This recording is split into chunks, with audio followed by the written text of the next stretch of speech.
Seiring berjalannya waktu, kita tidak pernah tahu siapakah orang yang datang dan menetap, dan siapakah yang datang dan pergi dengan singkat. Pertemuan yang singkat belum tentu menjadi akhir sebuah cerita. Kadangkala, singkatnya pertemuan membuat hati ini timbul rasa penasaran. Ada yang menganggap pertemuan singkat dengan seseorang hanyalah sebuah public figure dalam kehidupannya. Dan ada pula yang menganggap bahwa pertemuan singkat dengan seseorang adalah skenario kehidupan yang telah digariskan.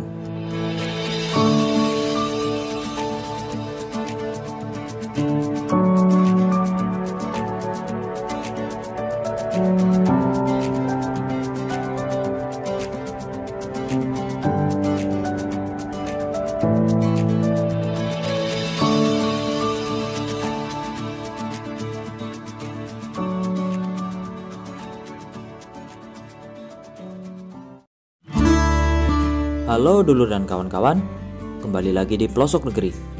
Destinasi yang kami tuju kali ini adalah Gunung Dempo, Pagar Alam, Sumatera Selatan. Datangnya saya ke Pagar Alam bukan dengan rencana yang matang, alias dadakan. Pak Firman, beliaulah yang mengajak saya untuk menemani ke Gunung Dempo. Beliau adalah seseorang yang secara tidak sengaja berjumpa di Gunung Lawu pada bulan Desember 2021. Kami menempuh perjalanan darat yang kemudian disambung dengan kapal dan kemudian perjalanan darat kembali.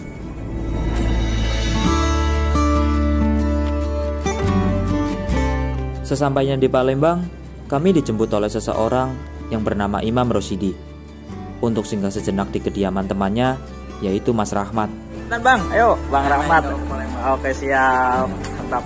Setelah beberes, kami pun melanjutkan perjalanan kembali dari Palembang menuju Pagar Alam, yang kira-kira memerlukan waktu 8 jam perjalanan. Pada jam setengah 10 malam, kami akhirnya sampai di Desa Demporejo. Tempat yang kami tuju adalah kediaman Pak D. Sudaryono, dan kami berharap bertemu beliau di rumahnya. Sangat disayangkan, setelah sampai di rumahnya, ternyata Pak D sedang mengantar tamu naik, yang kabarnya tamu tersebut adalah orang-orang dari salah satu stasiun TV, dan ada pula anggota basis band ungu, yaitu Bang Maki. Di tengah-tengah obrolan, datanglah salah satu kawan Mas Imam, yaitu Deki Iskandar, yang kabarnya ia pun akan menemani kita mendaki di keesokan hari.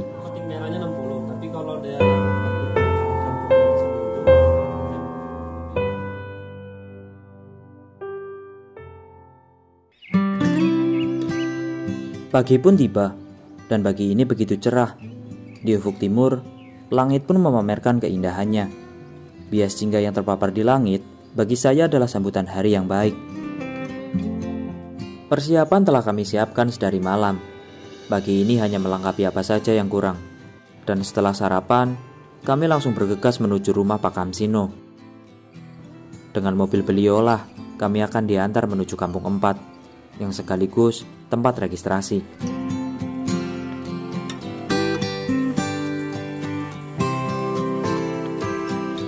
Setelah 30 menit perjalanan, kami akhirnya sampai di tempat registrasi. Dan dari Kampung 4 inilah pendakian kita mulai.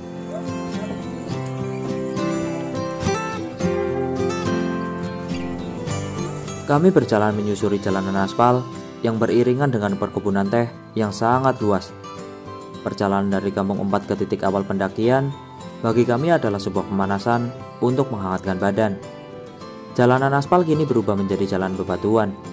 Hangatnya badan tak mau kalah dengan hangatnya obrolan yang kami bicarakan.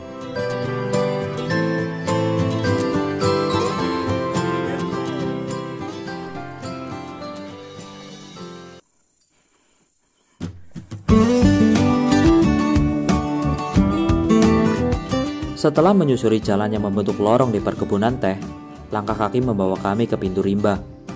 Lebatnya pepohonan seakan-akan merangkul kami sedarinya kami masuk ke pintu rimba. Hutan tropis yang dimiliki Gunung Dempo langsung menampilkan wajah aslinya ketika kita melewati pintu rimba. Jalan menanjak, basah, berlumut, berserta akar langsung menyambut kami di sepanjang trek pendakian. Al-Malik, Raja Penguasa, nama-nama baik Allah. Ini cukup bagus sih. Ini mengingatkan ketika kita dalam kondisi lelah atau dalam kesulitan yang kita hadapi, kita dapat mengingat nama-nama baik dari Allah Subhanahu wa taala. Sejauh ini trek pendakian masih terbilang landai. Hanya saja kita dituntut keseimbangan karena licin.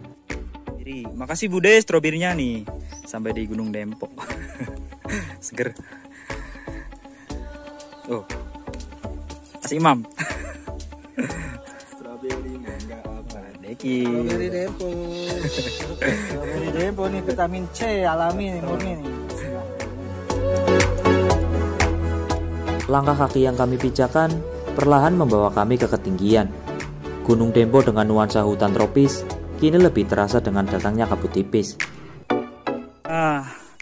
Akhirnya kita sampai di shelter 1. Mate Ayek. Mate Ayek itu artinya apa? Mate Ayek itu artinya mata air. Oh, Ayek.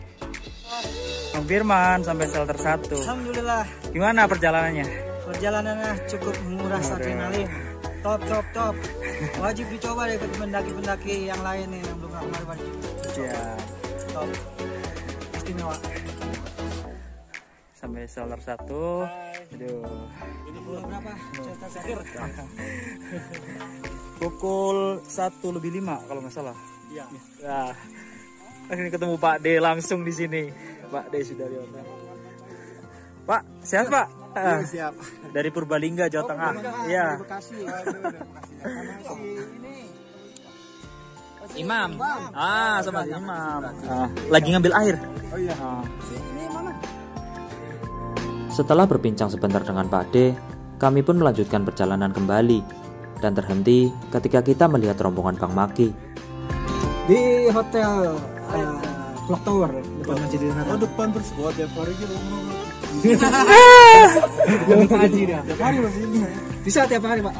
Itu lagi cuti sekarang. Lagi cuti 40 hari. Langsung kemari nggak pakai pemanasan. Kaget. Baru pulang langsung sini.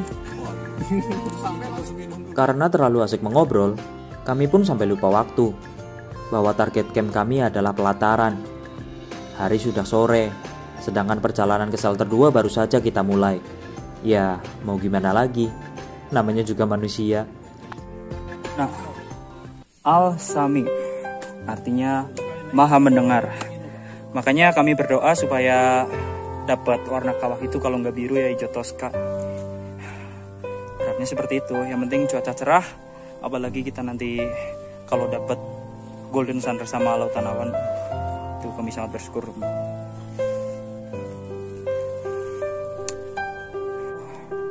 Masya Allah. Ini yang dikatakan Pak D. Kalau ke Dempo itu bukan mendaki gunung, tapi manjat gunung. Semua tangan kaki terlibat di sini. Sampai trekking pole pun seakan sia-sia untuk memakainya. Ditambah dengan jalur licin, hujan, terus becek. Inilah keseruan naik Gunung Dempo. Teman-teman harus coba ya. Nih. Alhamdulillah akhirnya sampai shelter 2. Aduh. Treknya Gunung Dempo itu mantap. Aduh.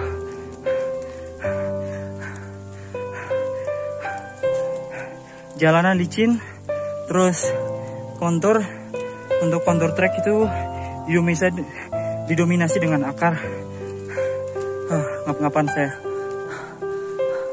Ini alhamdulillah kita sampai di pos 2 sebelum hujan lebat. Semoga sih hujannya nggak terlalu lebat, karena kita ada 2 pilihan nanti, antara kita bikin tenda di shelter 2 atau di atasnya lagi di pelataran. Oke, kita lanjut. Berhubung waktu yang mulai gelap serta tenaga yang sudah terkuras, kami putuskan untuk bermalam di shelter 2.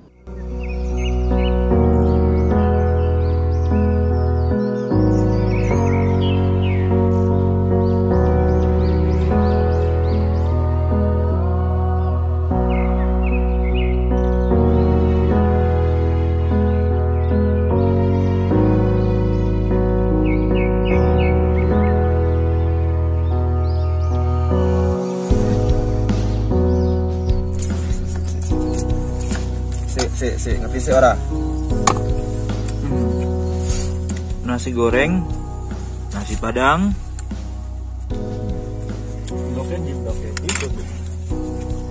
Kecil toke. Lagu baru Jawa. Hei, selamat pagi. Dunia tipu-tipu. Pagi. Allahu Akbar, luar biasa. Allahu Akbar. Om Firman.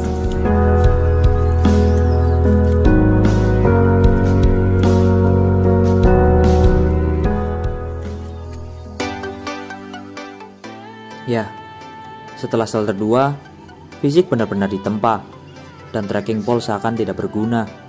Karena perjalanan menuju Cadas, yang ada hanyalah tanjakan curam yang didominasi dengan akar. Belum lagi pohon-pohon tumbang yang melintang di trek pendakian. Trek Gunung Dempo luar biasa. Apalagi perjalanan dari shelter 2 menuju ke Cadas nanti, ke arah makam. Itu ibaratnya 2 kali atau 3 kalinya untuk trek menanjaknya. Jadi di Dempo ini sangat luar biasa.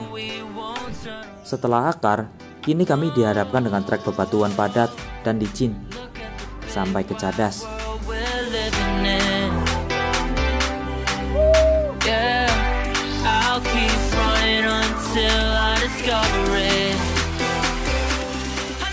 Oh iya, selain Gunung Dempo memiliki medan yang sulit, tetapi Gunung Dempo memiliki keunikan. Apa itu? Bila kabut datang dan kita mengumandangkan azan, seketika kabut pun menghilang. Allahu Akbar, Allahu Akbar.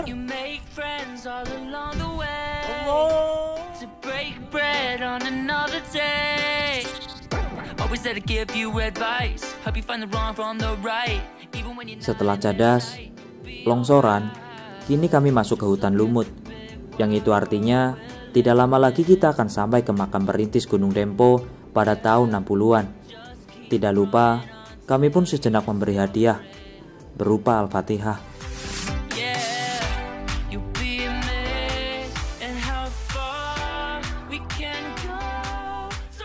5 menit kemudian, kita sampai di puncak Dempo, kemudian turun ke pelataran dan mencari tempat untuk bermalam.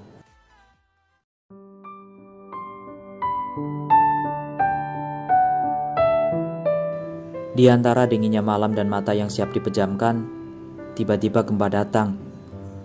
Yang saya khawatirkan, gunungnya yang dugem. Setelah dicek keluar, untung hanya gempa tektonik biasa.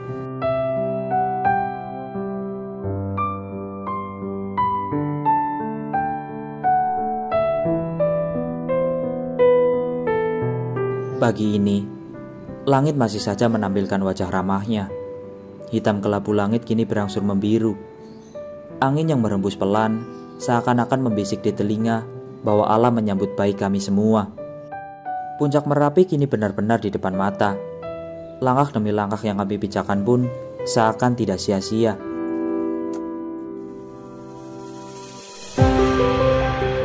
Hangatnya mentari pagi mengiringi langkah Samit kali ini, membuka landscape indah pemandangan pelataran Gunung Dempo yang begitu luas.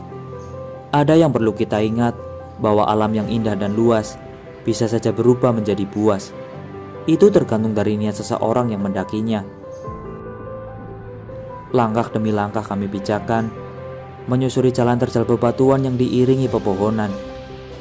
Ada satu yang bagi saya menarik perhatian, yaitu banyaknya pohon panjang umur di sini. Ini adalah pemandangan berbeda dari perjalanan Samit di gunung-gunung lainnya. Itulah mengapa pendakian bagi saya tak pernah membosankan. Karena ada banyak hal-hal baru yang bisa saya temukan. Bagi saya, melihat hal-hal yang berbeda di setiap pendakian adalah sebuah keberuntungan. Bisa melihat secara nyata, walaupun itu hanya sekali, daripada kita hanya mendengar ribuan kali. Dikit lagi puncak Mas Deki. Puncak.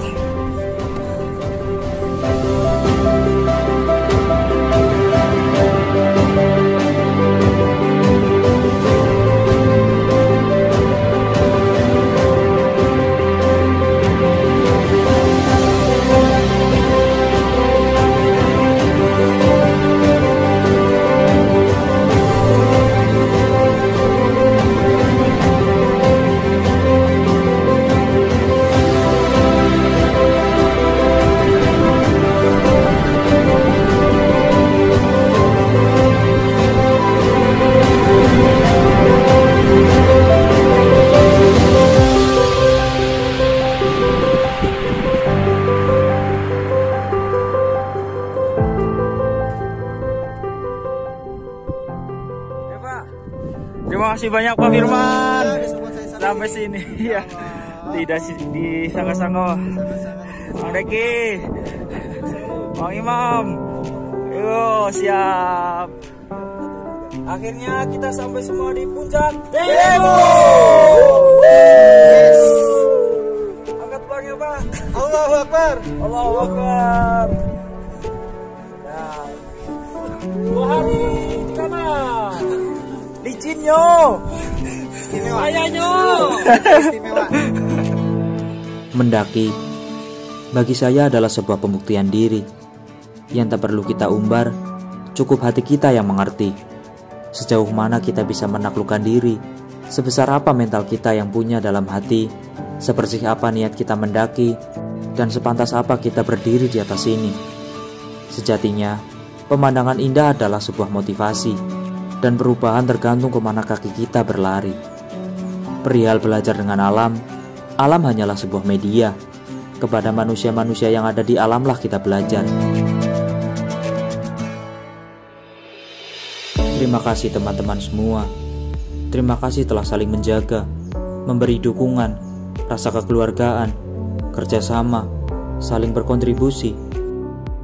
Di panjangnya perjalanan yang kita lalui, pertemuan kita memanglah singkat, tetapi poin-poin terpenting yang ada di dalamnya lah yang membuat kita saling terikat. Dan bagi saya pribadi, tidak ada pertemuan yang kebetulan. Bagi saya adalah garis cerita yang telah ditakdirkan. Sekian perjalanan saya, sampai jumpa, salam pelosok negeri.